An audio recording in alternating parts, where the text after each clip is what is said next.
How do you do, Jonesing for Sports crew? Lucky for you, it's round number 2 of episodes that we're releasing this week just for you. That is the end of the rhymes, but not the end of the fun, because we're going to be getting into our bag tonight, the mailbag that is, and we also have a new role to give out on the Discord. So don't take those butts anywhere else, because we have a lot of juicy content planned in store for you tonight, right now.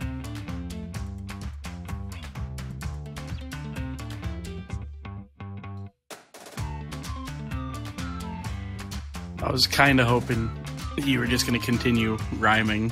That's all I got, sorry. That was insane. It was beautiful. Thank you. So, we really don't have that much to talk about, actually. But The classic oversell. Always be overselling. But we do have some fun things to talk about. First of those being a shower thought. I figure it's my due diligence to share this story with you boys and the rest of you on our pod. To preface it, I have a simple question. Is it possible to kind of flirt with a woman at her place of work without it being mega creepy or assaulty? And I mean that because, not like... What are you doing in your flirting? I mean, not... Maybe assault isn't the right word. I mean, when you are...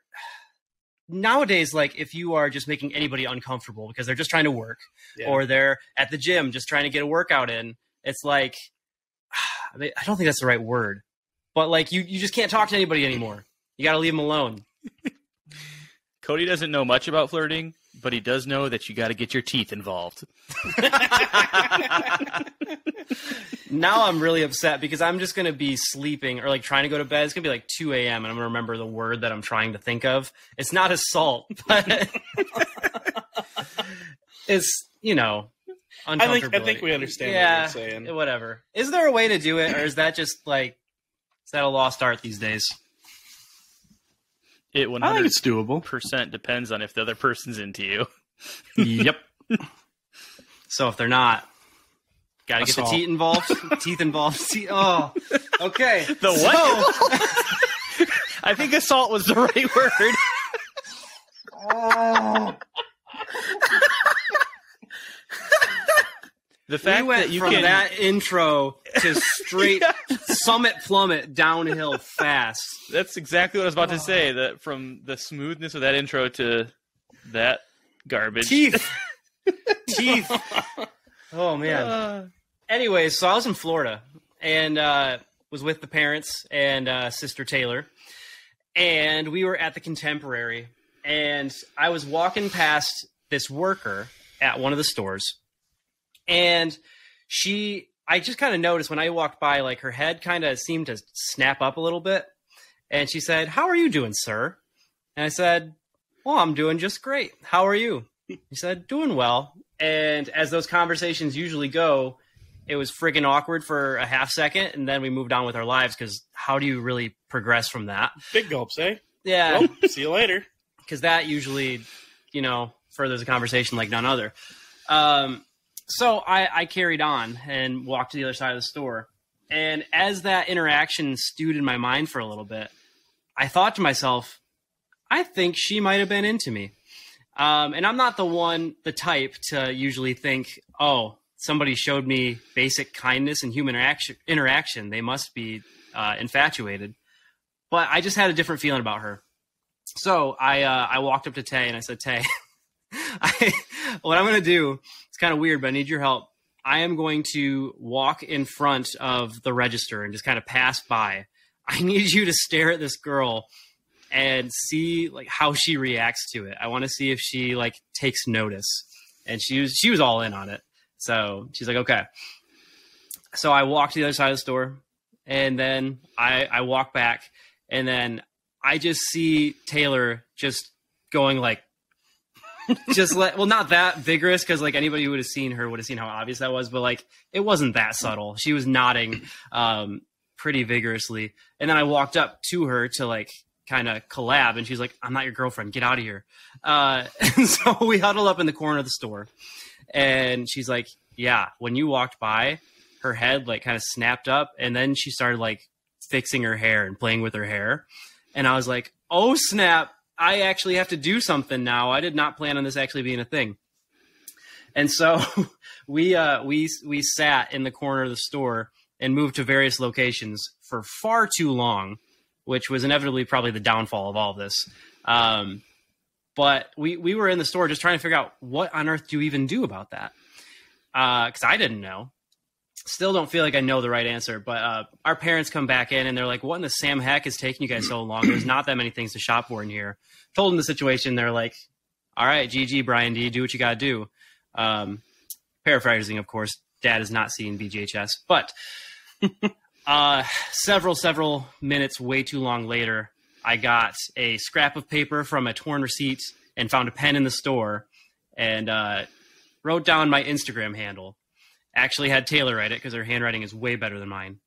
Walked up to her one time, and as soon as I got right up to her, she turned away and started talking to a friend, and I had to literally just change course and dip. And it was the most uncomfortable and obviously awkward thing ever. And then take two, walked up to her and I said, hey, sorry, I think you dropped this. And she said, oh, okay. Handed it to her. And I said, deuces, mother gooses, and split. And I didn't think it was that awkward, but Taylor's like, yeah, you like ran. It was weird. I was like, oh no. So unfortunately I have to report I did not get the follow back on Instagram.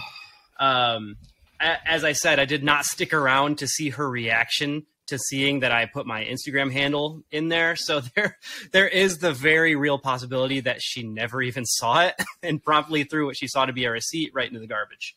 So lessons were learned, but it was a good little building stone for next time. But it just made me wonder, like, what's the right way to go about those things? Cody, I just had a thought as you're telling this story. We've been thinking about getting onto TikTok a bit more. Mm-hmm. You know what TikTok's really good at is these love connection, these love connection videos. Where people be like, "Hey, find this woman." Yeah. Hey, that super attractive person at the airport. Remember me? I don't know who you are, but TikTok, do your thing. That thing. It's code. Yeah, actually, that could work. I think this could be a great one of our first TikTok videos right here.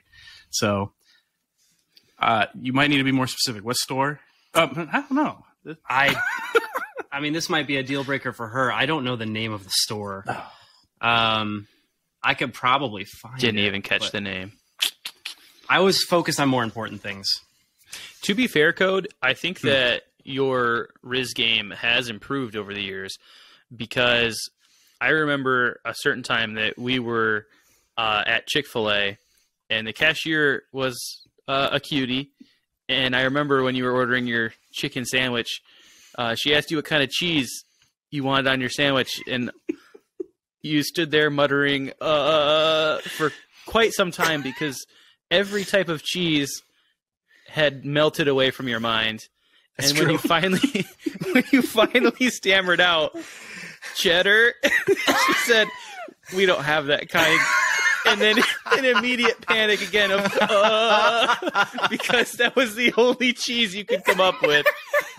And that was come so far, Code. That was a catastrophe that I just still chuckle about from time to time. And I would say your contemporary experience with this cutie seems to be on the up and up. So while you might not be 100% pleased with the outcome or maybe the execution, I think it's a step up for sure. So there's, you celebrate the small victories. Well, I'm glad that you still get joy from that because I had completely blocked that experience from my mind. But now it all came back to me because it legit was straight from SpongeBob, where he clears everything out of his mind to become the perfect maitre d'. And, can't remember his name. I saw this cutie patootie, and I couldn't remember a single freaking cheese. And when I finally remembered one, and it wasn't good enough, I just started, fidgeting. And I was just like, that doesn't compute. Like, okay, I don't need any cheese. Like, it's fine. That was awful. Like, you're not overselling that. I legitimately blocked that from my memory because that was painful. Welcome back to your memory code. Thank you. Maybe it's just when you check out, you have a phobia of the register person, because that's not the only time I've been with you and you've struggled checking out at a fast food place. That's debatable. We won't get into that. I said that order flawlessly. But yeah, that could be something. Register holds lots of money, position of power. That's a pretty big barrier between us. I'm happy in my work, but it's not like I'm going to be a sugar daddy. So who knows? Maybe there's some insecurity there. I see a woman with a register, and it's like, man, I got to step up my game. Uniform, a hat, yeah. Yeah. Hi, can I get a sausage McMuffin, please? Yeah, that's sausage egg McMuffin, loser. No, Nobody orders a sausage McMuffin. They do. It's on the dollar menu, and that's what you ordered. Got overcharged then. It might run in our family, struggling with checking out. Don't compare me to anybody else in our family that I know you're going to mention at the register, because those issues are not the same. Shout out to Dad when he listens to this. What are the other sauces? We should probably tell that one, because that's one of my that's one of my favorites. He got upset about the phone thing, so. Okay, all right. Maybe some other time. We'll get his approval on that story, and maybe we'll tell it in the future. Well, sports time. I think it's sports time. So as I mentioned, we do have a mailbag question, and like any good mailbag question that we've received, it's come from our very own jabroni, Jaron. And Jaron, you really own the mailbag channel. We really appreciate the work that you put into making sure that we have quality questions to answer. And so we appreciate that. We also just appreciate how active you are in the Discord and listening to our pod and just being overall a super fan of all the content that we create. We love you. And just because of all of that, we wanted to give you a role this week. And so in the Discord, you are going to have the role of the Inquisitor, because your pursuit for sports knowledge knows no bounds. And that is made evident through the questions that you post through the mailbag. Inquisitors are also fierce and take no crap. And I think that summarizes you pretty well, Jerry. So thanks for your contributions, and you can expect that new role to be added to your profile in the Discord very soon. That's a dope role name. Thank you. Worked really hard on that. I was trying to think of who is in search of information or delivering information. I was like, courier sucks. How can we, cause it's something to do with mail or whatever. And that it just came to me. Did you have a slow day at work today? No, that was during lunch. Okay. That was during lunch. Cause I saw the Discord was exploding and you were pretty active. I was like, Code's having a good day. Was a fun day, but I still was working for the most part. Anyways, mailbag question. Jabroni says, I noticed the pod was recorded last week before the big game on Saturday. That game being, of course, the game against Michigan State. Do any opinions change? Is there hope in your hearts that we make the tournament? Personally, I see a light that is getting slightly bigger that we can make the tournament. Boys, what are your thoughts? And also to make things a bit more interesting, I thought it would be fun if we made this one a comparison as well. Speaking of the Discord, Smash Bros was a hot topic today. And Smash Bros is just a lot of fun, something that we've all spent our fair share of time in. So I thought it'd be fun if we compared our confidence in Michigan being able to make the tournament to something pertaining to the Smash Bros. So do you guys each have something in mind for that comparison? I do. I just want to point out, so Jaron points out in the question that the pod was recorded last week. So this is one of those instances where recording previously and then releasing later makes some of our takes not look as good. Today, the news comes out that, oh man, star player for NATO's Alabama, I can't remember his name now, Brandon something, I think. That's ironic. Brandon Miller delivered the murder weapon a gun to teammate Darius Miles before he shot and killed someone. And in a interview, Coach Nate Oates basically said that they knew about it and that he was just in the wrong place at the wrong time. And you can't control what your players do outside of the game of basketball. And oh my gosh, on the day that comes out, this podcast posted, and I'm saying Nate Oates for Michigan basketball coach. I don't know that I've ever seen a worse response to that. And so I'd like to officially rescind that recommendation. And I am embarrassed about that. Well, Brandon, he might be a perfect culture fit for us with the culture of violence and criminal activity that we have developed over this past season. I he was might just fit shocked. in with the new Ann Arbor Bad Boys. I'm not even doing it justice. You got to read the guy's full remarks. It is unbelievable the amount of head in sand that he is expecting literally everyone to demonstrate as he says, yeah, it's not a big deal. He just delivered the loaded gun to his teammate. So, yeah, Nate Oates, 100% out on him. Not a leader of men. He's got that SEC mentality, though. I guess he does belong down there. We can talk more about... What is that SEC mentality in this case, Brandon? Win at all costs. Okay. You know what, actually... I wanted you to complete that thought. Michigan's got a little bit of that, too, lately, so I understand that that's probably hypocritical of me. But we can go... Sorry to interrupt you, Code. We can go into the second part of that of our thoughts after the win against Michigan State. But that's okay. Good clarification to make there.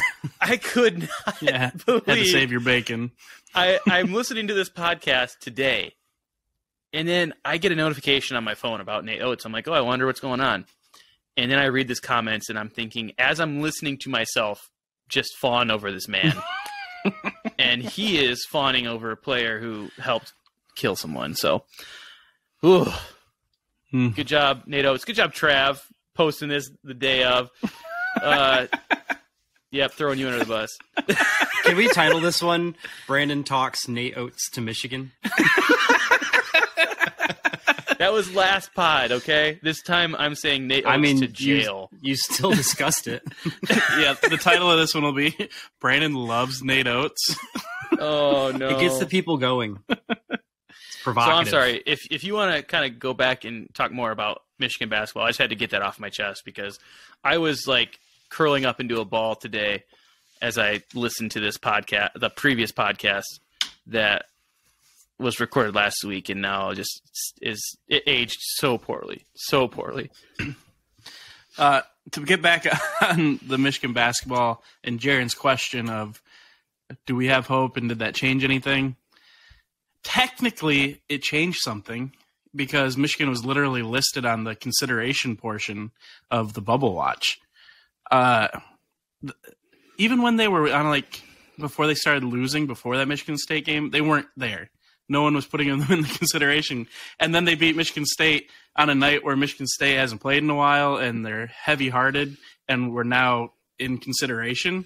So I thought about putting more in the description about Michigan State, and I still did in that last episode, saying something like, despite beating Michigan State, the Jones Bros are still pretty down on them. I'm going to stand by that. Jaron, I'm sorry. And Hannah, I've been getting a lot of crap lately about being a really negative fan. And I want to clarify, we've talked about this a lot in last year's March Madness. I'm cheering for Michigan. I want them to make March Madness. I want them to win out. I want them to make a run into the Big Ten tournament. And that's all I want from this team right now. But there's a difference between what I want and what I think is going to happen based on what I've watched this year. I've gotten my hopes up a few times this year. We've went on winning streaks. We've not long ones, but enough to where the hopes get risen. 2 in a row, baby. Here we come. We beat a team that was struggling the other day. Yes, it was a rival, but it was a home game. Do I think this changes anything? I have hope. yes, Jaron, like you said, that light is flickering. The candle is not blown out yet, but it is down to the wick. And it's hard for me to justify hope when I've watched like every game this year and they just find ways to lose. And this game was different. So you're right about that. At the end of this game, Michigan was making shots. And I think I texted you guys that I think I felt like very confident Michigan was going to win this one with a minute or two left because Michigan made some shots down the stretch. Look at all the games we've lost, really close ones that we should have won from Michigan. They didn't make those shots down the stretch. They didn't make one or two of them. And in this game, they made all of them, it seemed like. That's exciting. And if they can turn a corner, then I'm excited about that. I do think we're seeing some growth from some players as well. That's exciting. And if that can show throughout the rest of the season, then maybe we could squeak in. Will Cheddar getting the start? I know he's only getting that because T. Will is hurt. But Cheddar looked pretty bad to start that game and then came alive through the end and played really well. He's a great glue guy out there. But the guy that has come alive for us, Terrace Reed, what a game he had down low. If he can put together minutes like that, make a few free throws even. You should have heard the crowd when he made a free throw in that game. They were hyped. He's coming together. Jet Howard's getting rebounds, and that's super exciting to me. All these guys, it seems like, are moving up a tick in their growth. And Doug McDaniel had a killer game as well. He scored our first 11 points of the game. Yeah. And we haven't had a point guard who can do that. So there's things to be excited about. But they're gonna have to prove it. So the hope is there, Jaron. But I don't know. Do I cling to the hope? Is that foolish because of what I've seen, or can I jump in with my Smash Bros. Character comp to help you answer that question? Definitely. So, do you cling to hope, or in this instance, my thoughts on the outcome of the season, whether they'll make the tournament or not, hasn't really changed from the Michigan State game, basically because of everything Travis said. That they're really good at putting it all together for maybe one game, but then to be able to do it over a span of games, they haven't shown the ability to do that. My Smash Bros. Character comp, if I found myself the last member of my team left, and for instance, maybe I hit the random button, which we like to do from time to time, and my character was the Ice Climbers, and unfortunately, the girl Ice Climber fell off, and I'm just the blue Ice Climber left. Do you know what happens when you have a single Ice Climber? You are cut off at the knees. You can't execute all the moves because your other half is missing. And if you get off the stage, you're up B, it doesn't work. You can't jump. So you have to basically, you're hoping for a miracle is what's happening. Now, I will tell you, there have been situations when I have solo Ice Climber to victory, and it was probably the most satisfying victories I've ever tasted. To win it, and it's like you did it for her. You redeemed her sacrifice. It didn't go in vain. And at the end, when you do your little twirly hammer celebration, she's right back there by your side, and you're standing on the top of the podium. So I don't have a lot of hope in that situation. The majority of the time, if I'm the single Ice Climber, someone's going to get me off the stage and I can't jump anymore because my slingshot buddy is already dead. But on the rare occasion it happens, and I somehow get my over A smash attack and blast them off with a hammer, and I win, it is the greatest feeling. So don't expect it, but it's not impossible. And if it does happen, holy cow, is it satisfying. Looking at the schedule, there's 4 games left. Next game is Thursday, is at Rutgers. I like them to beat Rutgers, but at the same time, it's at the Rack, which is one of the toughest places to play in the Big Ten. But I think I like Michigan in that game. Rutgers has got some injuries they're dealing with. Then Wisconsin comes to Michigan. Wisconsin is so mid. Michigan, absolutely. The reason our pod was so down is because we had just watched Michigan lose at Wisconsin, and they're not very good. They're just not. They should win that game. However, then they have to go to Illinois. That's really tough. And then they go to Indiana, who is probably the second best team. I mean, I'm kind of showing a little hate to Northwestern, but Indiana's probably the second best team in the Big Ten, if we're being honest. 2-2 finish would not at all do it for them.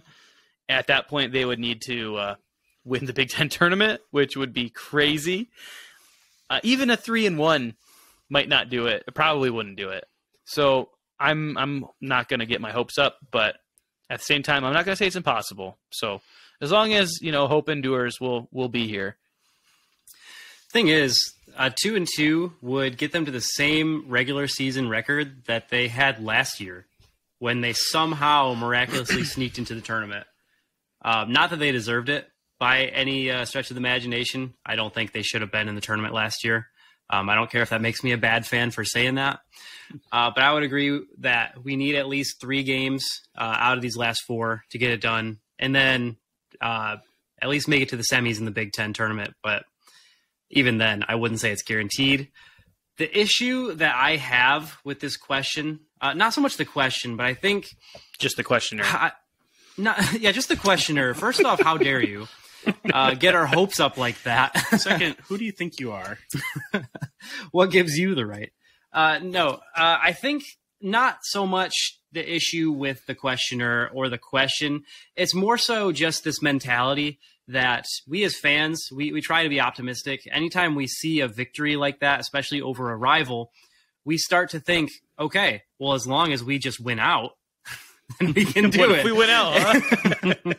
And we got this Cade McNamara-esque type of mentality in thinking that progression is just going to be completely linear.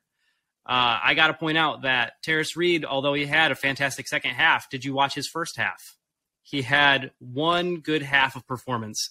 Didn't score, I think, a single bucket in that first half. People in our Discord were clamoring for him to be cut from the team.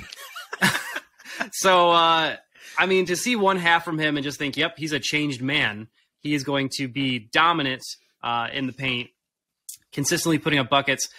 Not so fast. I'm not sure I've seen enough to say that I'm ready to flip the page on him just yet. I sure hope that he's kind of turned a corner, and that would be fantastic and actually essential if this team is going to make the tournament and do any sort of damage in March.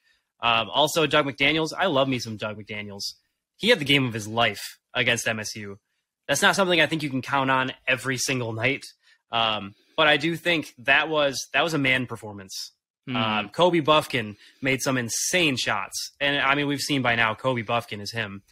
But, again, those shots aren't always going to fall. So I do think that, as you mentioned, Michigan's biggest issue is consistency.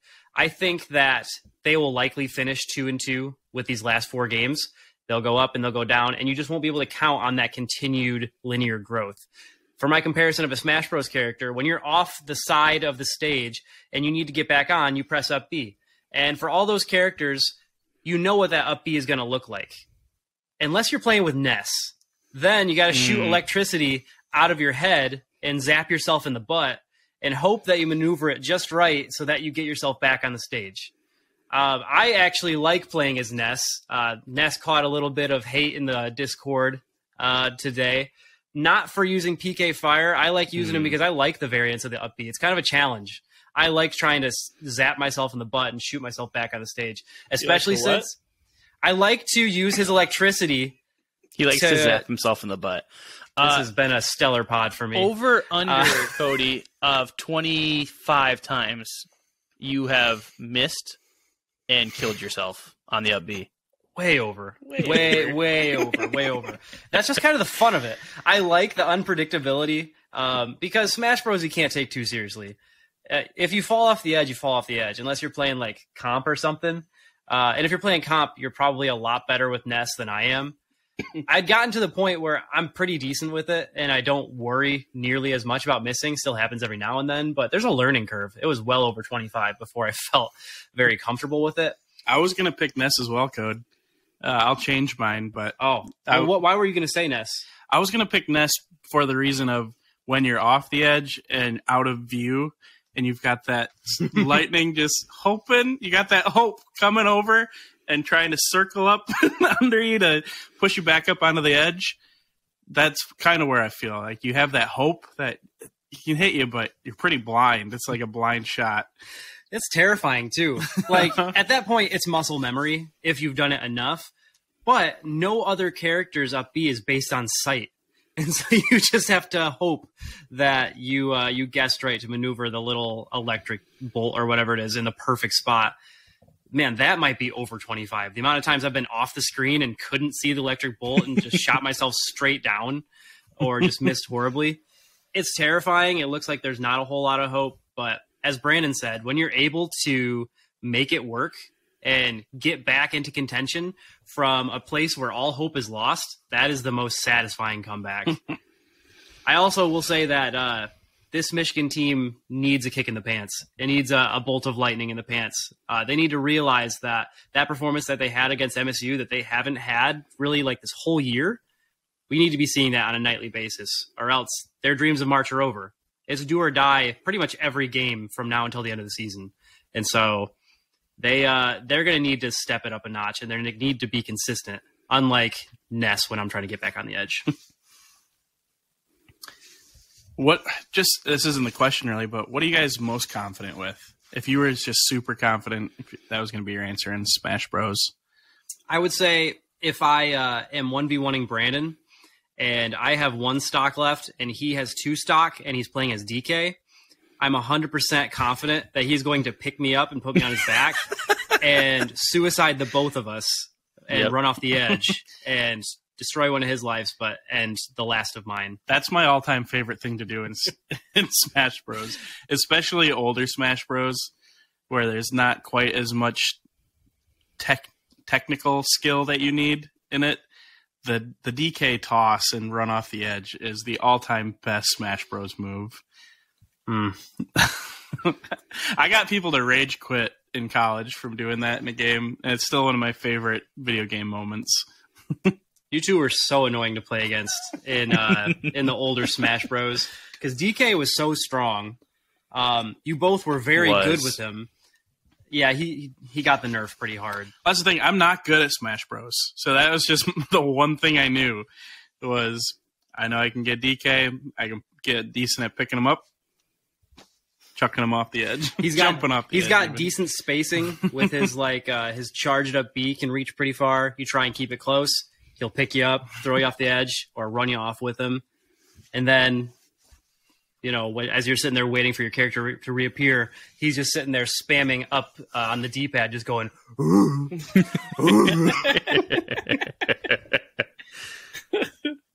Can't beat it. It's the perfect troll character. So it sounds like we all are clinging on to a thread of hope, but we're being realists a little bit as well as we see what we've seen. I'm going to try my best, Jaron, to be more positive through this. You called me out on a tweet that was extra positive the other day and said, is this just so you can shove it in Brandon's face that you're being positive? And honestly, no. I've been hearing from a few people that it's not always fun to hear the negative. And as a sports fan, there's always going to be negative. So on this one, Jaron, I'm full bore cheer. I mean, obviously, I was going to full bore cheer that they make March Madness anyways, all the time. But that seems to get lost when you're negative. But if they do, I'm picking them to lose the first game.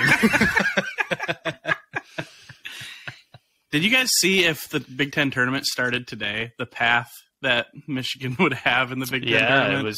It was nice. It was. It was a bunch of teams that Michigan's played well against this year. They beat Northwestern, and Northwestern was going to be the toughest opponent. And, I mean, Northwestern's still really good.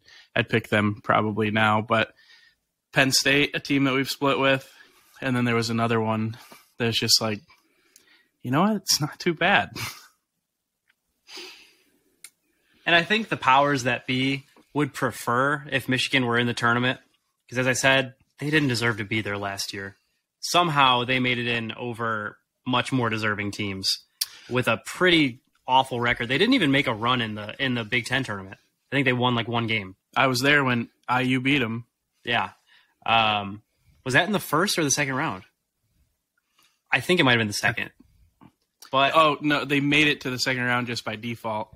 So that was their first game. Yep, that's right. So by all means, they shouldn't have made it. What a bad watching sports day for me, because I had tickets to watch that and the next game. The next game was Iowa versus can't remember, and I left probably just because I was broke records. And Iowa put on a show and scored like 120 some points. It would have been a lot of fun to watch, but I probably would have stuck around if Michigan would have put me in a better mood there. But I need to not watch Michigan at Indianapolis locations because I've got a bad track record there. Do you remember what your tweet was at halftime, Trav, of that game? No. I mean, I don't have it in front of me or anything. I just remember Michigan was up a sizable margin. And Which game? The Indiana game. And Travis had a way too confident tweet that he had tweeted from the Jonesing account. And then Michigan promptly gave the entire lead up and lost in just epic fashion. Instantly. Like, as soon as I put that tweet out into the universe said, ha ha, just wait what I got for you. So all I'm saying is this year, Michigan would need to win 2 games and then 1 game in the tournament. And they're in a better place. I mean, technically, comparative to where they were last year. Well, I forgot. I was going to talk about that a little bit. This year's non-conference performance is vastly different than last year's. Very true. There's a lot of weight the committee will put on your resume based on what you do out of your conference. And Michigan's losses to Central Michigan. Who else did they lose to that was really bad? I can't remember. But I think I blocked that out. But they don't have any good wins. The Big Ten is also widely considered much worse than it was last year. And so wins in the Big Ten aren't giving them as much oomph in their resume as well. So they keep showing Michigan's like quad 1 record. What is it, like 1-12? It's real bad. It's crazy. And ultimately, I think that's going to be the biggest thing. Those quad 1 wins that they left out there. Outside of winning out and like either winning the tournament or at least making it to the championship of the Big Ten tournament, I think that is going to be the determining factor that keeps them out. I was just trying to put a positive spin on it for those that want to hear the positive things. I don't know that this team is really worthy of optimism, but it's fun to hope. We're Lions fans, so you got to find joy in it somehow. There is a chance, Jaron. I just have to say that I'm not one that thinks that chance is probably going to come to fruition. One last positive thing, and then we can go back to being grumpy guys if we want. As we were talking about, like Michigan's figuring some stuff out, but they still have a track record of losing those games down the stretch. There was a lot of good teams this year that Michigan played where we feel like they should have won. And if they could figure out, I think we said this in a pod or two ago, if they can just figure out 1 to 3 better possessions at the end, or even in the whole game, they beat some top 10 teams this year. And what we saw from Michigan State, they did string together a really good end of a game. And I think that's on the players. I'm not ready to give Juwan that credit because the players were hitting shots and doing some good things that weren't like out of timeouts or anything. So I don't know if I have faith in that area yet, but if we'll see. This is a really tough stretch down the stretch. And I do think it'll matter how we finish the season. We could win these 3 and then get blown out for the final game at IU, and that will leave a sour taste in the committee's mouth. So we'll see. It's going to be a big 4 games, and I'm excited to watch them. Do we have anything else? Pick a tournament team? Yeah. Our backups? Yeah. I completely forgot about that. Well, I'm just going to go ahead and get ahead of it. Glenn's won me over Texas is back. And so if I can't cheer for him to be back in football, you can darn toot and be sure that I'm going to cheer for him to be back in basketball. I think that's a lot of fun. They've had a heck of a season. And that's one team that I know will be playing in March. So yeah, I'm picking Texas, boys.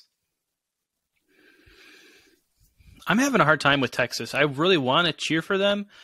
And their coach is not their coach anymore. But the whole thing with Chris Beard getting fired for a domestic violence situation just leaves a bad taste in my mouth. He did lose his job, so I feel like I shouldn't be as hard on them. But they'd be winning despite him. You still employed a scumbag, so I'm having a hard time to fully embrace Texas like I kind of want to, because I like their players, and it's been a while since Texas has been really good. So they were on my list, but they didn't quite make the final cut. But I can understand why you're thinking there. A killer defense as strong as Chris Beard's covers a multitude of sins, Bran. Just maybe not domestic violence. You're gonna get canceled like I did trying to promote.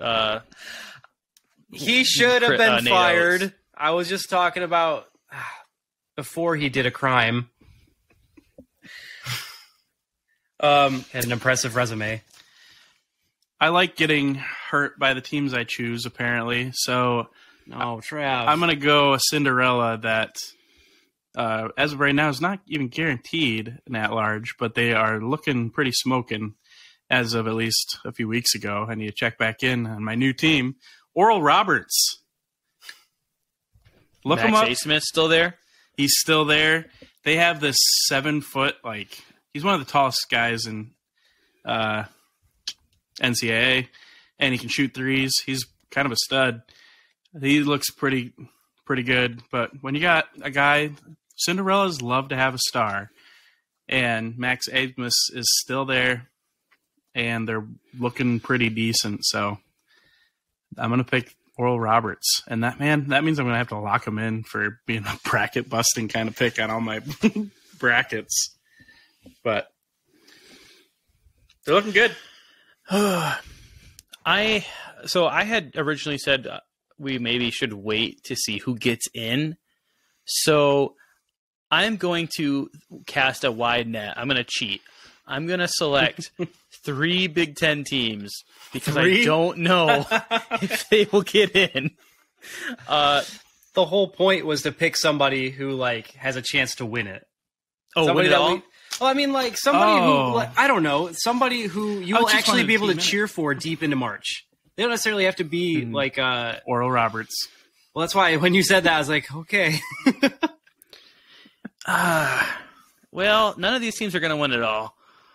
I guess I like your wide net Big Ten idea, though, Bran, because the Big Ten needs a champion so bad right now. Well, none of these teams are going to be a champion. I guess there's a very good chance they don't make the tournament. I guess that was something that I just internalized, because whenever we do something like this, we pick losers.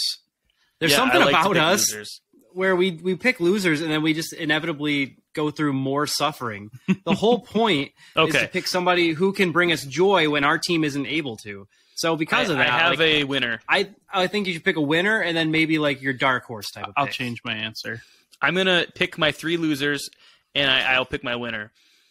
Because I will cheer for these teams. Kind of. One of them is I'm going to hate cheer for them.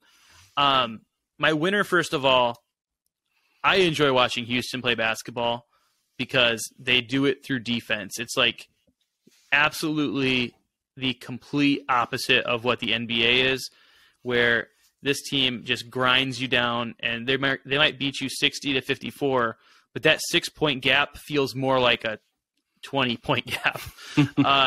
So I like Houston, and I think it'd be pretty cool if a smaller school like Houston could win the whole thing. And they're going to be a number 1 seed, which is insane. So I'll cheer for Houston. My 3 Big Ten losers, if Michigan can't make the dance, I think maybe 2 out of these 3, maybe 1 out of the 3 is going to make it for sure. Number 1, I really like Penn State. They probably aren't going to make the tournament, but Jalen Pickett is strong start. Awesome.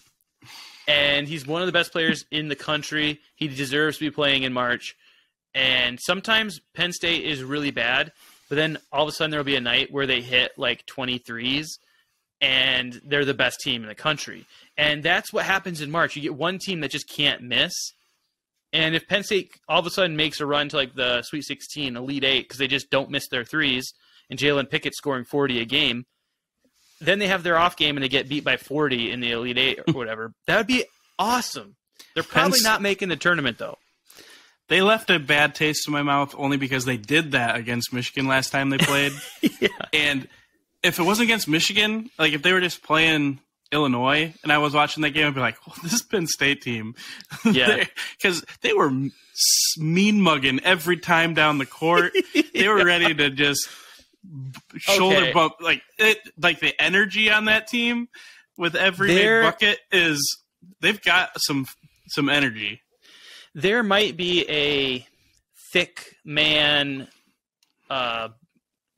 appreciation in me of why I am drawn to Penn State, because they have some guards that are built like a Mack truck who have been there for 4 or 5 years and have not, their body types haven't changed at all. They've just continued to be about probably 240 pounds and not cut. And I appreciate that as a thicker man. So I see you, Penn State. I see you. And they're probably not going to make it, but I enjoy watching them play. Rutgers is the other team. I've always been a Steve Peichel fan.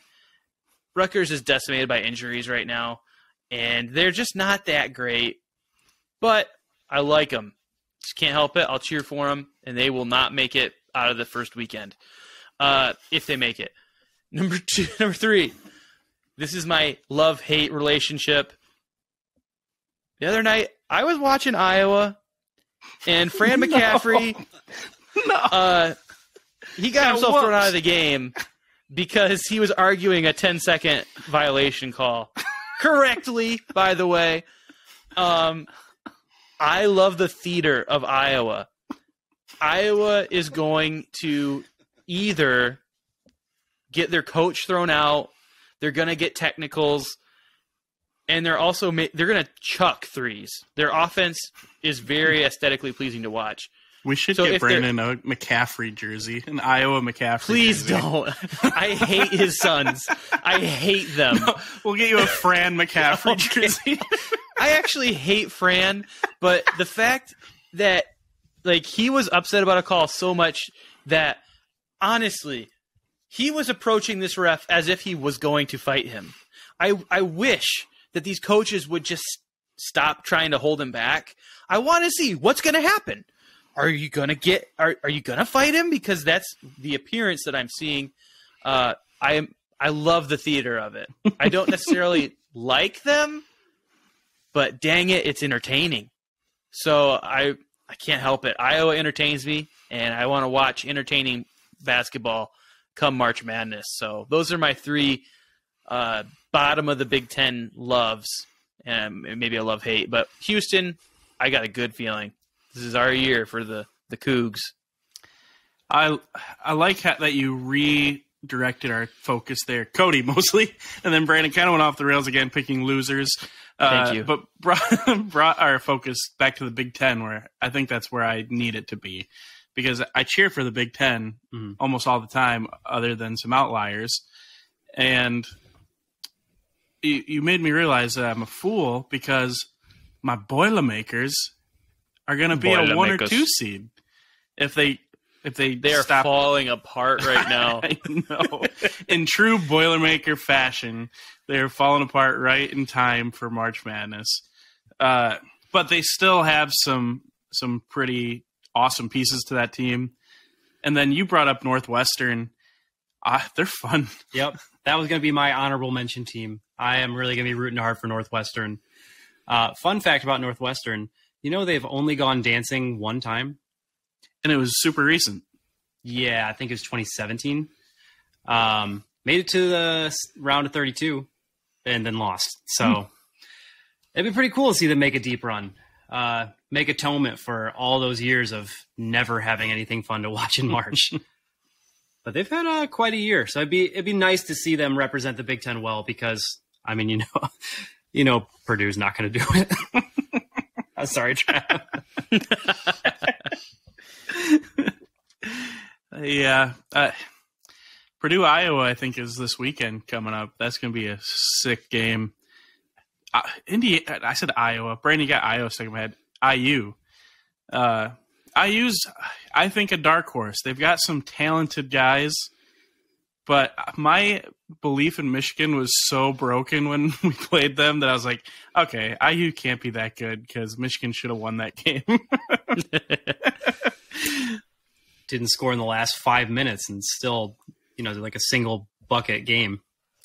Their center is so athletic. He caught an alley-oop, Jackson Davis, that was thrown maybe 30 feet up and over Hunter Dickinson. And Jackson Davis jumped at like a normal time, and it felt like he waited in the air and caught it and still dunked it. It's just, he's good. And they've got some young talent too, so I don't know. They could be a dark horse in the tournament as well. Only 30 feet in the air? That feels high.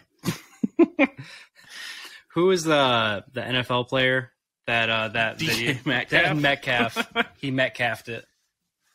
I didn't say he jumped that high. The ball was thrown that high, and it just had to come down for so long before he had to dunk it. I gotcha. I just like to imagine that he snagged it 30 feet up. But if you put it on the internet and make it look smooth, people will probably believe it. Can we stop making fake sports videos and just lying to everyone? Like the Metcalf jump, the Steph Curry full court threes. It was cool when the NFL did it for the Pro Bowl. And they're like, hey, vote for me for the Pro Bowl. And then it would catch a football through a wall. That was a good time, and we all loved that. So many people are believing the Metcalf jump.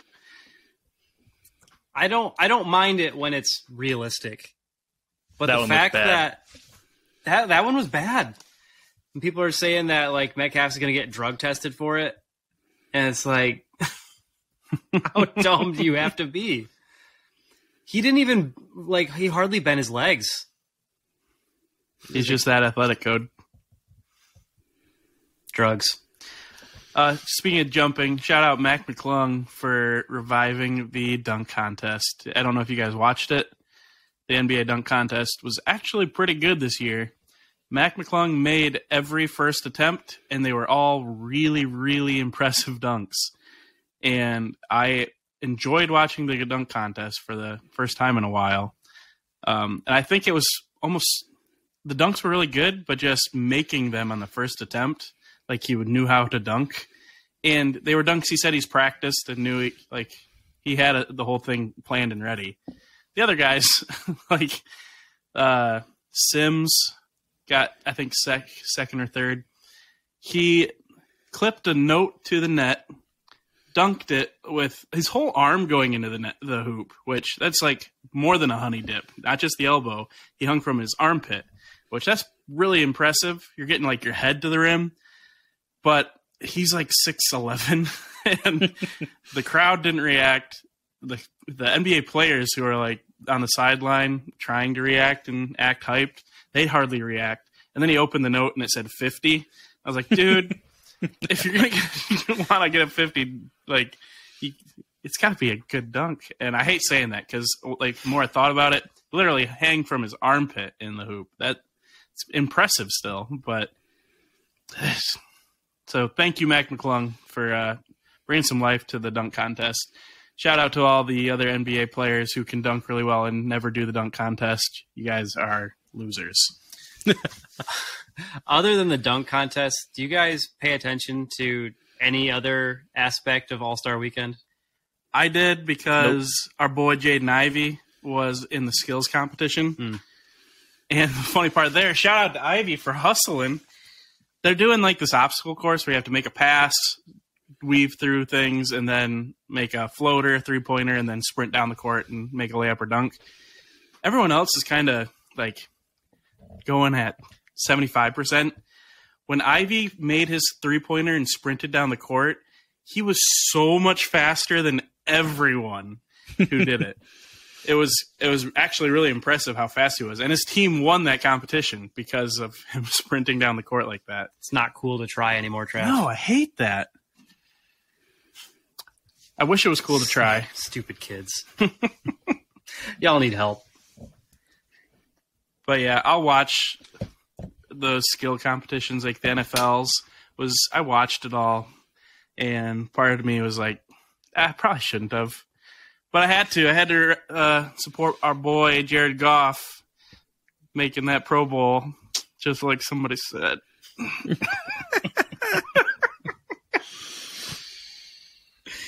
Yep. Guys, got any other thoughts before we pack it on home? Nothing. I am empty. I am too. Dead inside.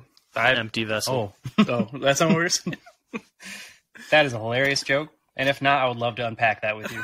But that's all we got for now, folks. So thanks for joining us. Thanks for participating. Thanks to Jaron for giving us some awesome questions that sometimes make up the entirety of our content for an episode. So we love you. We appreciate you. And we hope to catch you on the next one. Thanks, guys. Peace. Ohio sucks.